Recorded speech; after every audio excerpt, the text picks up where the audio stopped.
Good morning, Year 5. Today we are going to just go over the answers to yesterday's work, and then I'm going to explain today's task, so it shouldn't take too long today.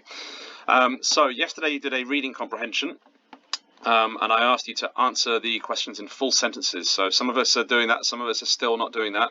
It's just really good writing practice. So the first question: what is the name of the daughter of the king of Argos? His daughter is called Danae. Question 2, what is the prison made of? The prison is made of brass, with a B. A couple of people said grass, so read carefully, please. Number 3, what do you think the king's daughter felt about her father for locking her up? So we've got various different answers you could say. So responses could indicate a positive or negative viewpoint. So okay, so it's possible that you could have a different perspective on this.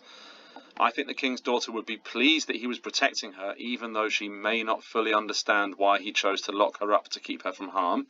So that's one way of looking at it. Or, I think the king's daughter would have been cross and frustrated with her father for locking her away from everyone. There must have been other ways to protect her other than keeping her in prison. So, two different answers, but both gave them in detail. Okay, so for why do you think question, just show a bit more detail and think really carefully about the story. Okay. Question 4, what do you think the king's feelings are during the brass prison? Circle as many as you think apply. Well, I think frightened and worried, because I think he did love her, and he was doing it to protect her, but so yeah, I guess he would be worried because he thought she was going to die anyway. Number 5, in the magic sandals, why is the king of the island described as cruel? So we need to find evidence for that. So the king is described as cruel because he wants to force Perseus's mother to marry him, and when she refuses, he takes revenge on Perseus. So we've given an example from the text to explain why he's cruel. What challenge would you have set Perseus if you were king? Well, it could be a range of answers here, so you could use your imagination. Some people I noticed took something from another myth they'd learnt, so they said things like, I'd challenge him to defeat the Minotaur, or challenge him to try and kill the Cyclops. So they've used their knowledge of other myths, which was really nice to see. Number 7, what do you think Perseus felt when he was given the challenge to capture the head of Medusa? Why do you think that? So again, you've got to try and get into the head of Perseus here, haven't you? So responses could include emotions such as fear, worry, anxiety, excitement, bravery, or confidence. So, for example, I think that Perseus felt afraid after he was given the challenge because Medusa and her sisters sound terrifying, and Perseus doesn't have anyone to help him fight them. Or, I think that Perseus felt excited at having to carry out a challenge that could save his mother. No matter how dangerous it may be, I think he would want to try his best and be as brave as he could. Okay, so once again, we've given detailed answers here that really go into depth. Number 8, who was going to help Perseus on his travels? How were they going to do this? Well, we had the Grey Sisters were going to give Perseus directions, and the Maidens of the West were going to give him 3 things to help him.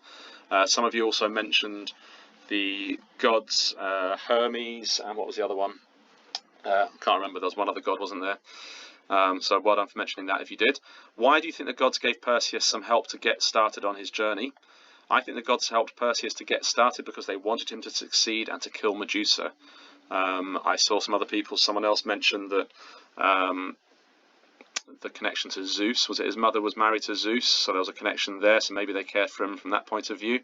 And then some of you had this, write your own version of what happened to Perseus next in the adventure, so there's all sorts of possibilities there, but well done for having a go at that if you did.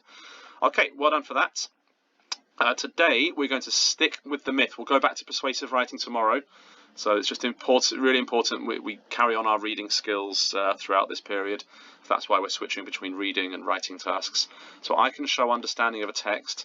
So what we've got today is in your booklet that got sent home, you should have this. It's called a Mythology Map. So it's just a document which gives you a chance to show your overall understanding of the myth that you have just read. So this will be linked to the head of Medusa, the story of Perseus. Okay, so you can do this on the sheet. If you don't have the sheet, you can copy these down as subheadings and complete this in your book. So the myth title, that's fairly straightforward. You just find the title and write it in. Characters, I want you to list all the characters, major and minor. So major Minor means unimportant or less important, and major means important. Okay, so the big characters and the small characters. The summary. For this, I want you to try and summarize in just 5 sentences. Okay, we do a lot of work. We've done a lot of work on that this year. Summarizing is just a chance for you to show that you've understood the most important things. Okay, so those 5 sentences need to include the main things that happen in the story. It's quite a challenge. It's quite a lot to include. And then portrait of a character. I want you to choose one main character, describe their personality. What are their characteristics? So are they brave? Are they cruel? Are they evil? Are they intelligent? And then give examples that demonstrate their characteristics. Okay, so if you're describing someone as brave, then explain what they did that was brave. And then finally, lesson learned. Well, it's quite tricky, this. It's not like one of Aesop's fables. It's not immediately obvious, but think to yourself, don't think to yourself so much what Perseus learned, but what could an ordinary person learn from this story? Or, if you find that tricky, how could this story inspire people? Okay, how could this story inspire people to become a better person themselves? Okay, so good luck with that. I look forward to seeing your answers. Have a lovely day. Bye-bye.